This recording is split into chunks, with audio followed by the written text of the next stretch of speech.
Сегодня, 22 апреля, мы, общественники, приехали на Верхнюю Амгу, на участок компании «Ангара» и «Вудланд-24» для общественного контроля.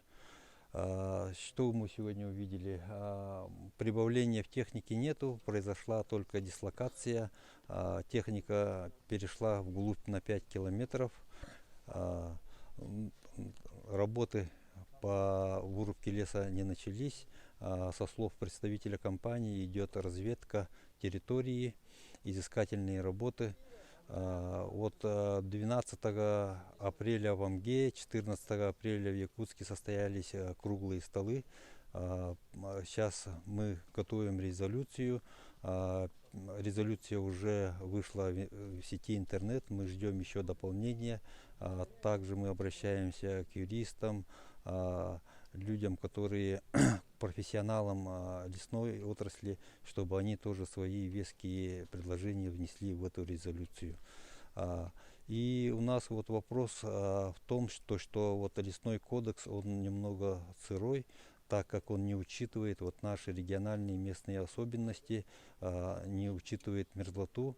Не надо сравнивать южные части России, к примеру, Хабаровск, Амурская область, Иркутская область. Там вечной мерзлоты нету, там лес восстанавливается. Есть наглядно показали нам на круглом столе наши ученые. Федоров Александр Николаевич, была очень хорошая презентация, где был пример вырубки леса в селе Аннес Амгинского улуса, где в 70-х, 80-х годах стоял леспромхоз.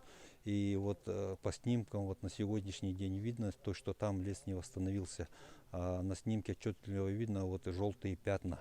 Я как сам с тех мест разговариваю с охотниками, с представителями этого населения, и они вот рассказывают то, что вот в местах, где была эта промышленная вырубка, сейчас болото и непроходимые болота, все заросшее, произошла оттайка грунта, и ну, вот такие вот печальные последствия произошли. И поэтому вот мы, общественники, выступаем против вот вырубки леса в верховьях Амги. То же самое здесь произойдет. По наблюдениям и высказываниям наших ученых, это в первые года будет это большие наводнения будут, потом уже будет обмеление реки воды, обмеление реки Амги. И поэтому выступаем против. И сейчас вот обращаемся тоже, и в последующем будем обращаться к нашим депутатам Государственной Думы, чтобы они внесли законопроект по изменению лесного кодекса с учетом местного климата, вот, с учетом вот нашей вечной мерзлоты. И вот насчет общественного контроля, вот мы постоянно вот мониторим, вот как мы обещали 2 недели назад, мы были тоже здесь, потом приезжали тоже общественники с Амги. Сейчас вот на днях тоже планируется выезд правительственной комиссии, о которой заявил наш глава Асен Сергеевич. И в этой комиссии я тоже буду состоять, мы тоже приедем сюда, на эту местность, и будем вот непосредственно контролировать вот начало этих работ.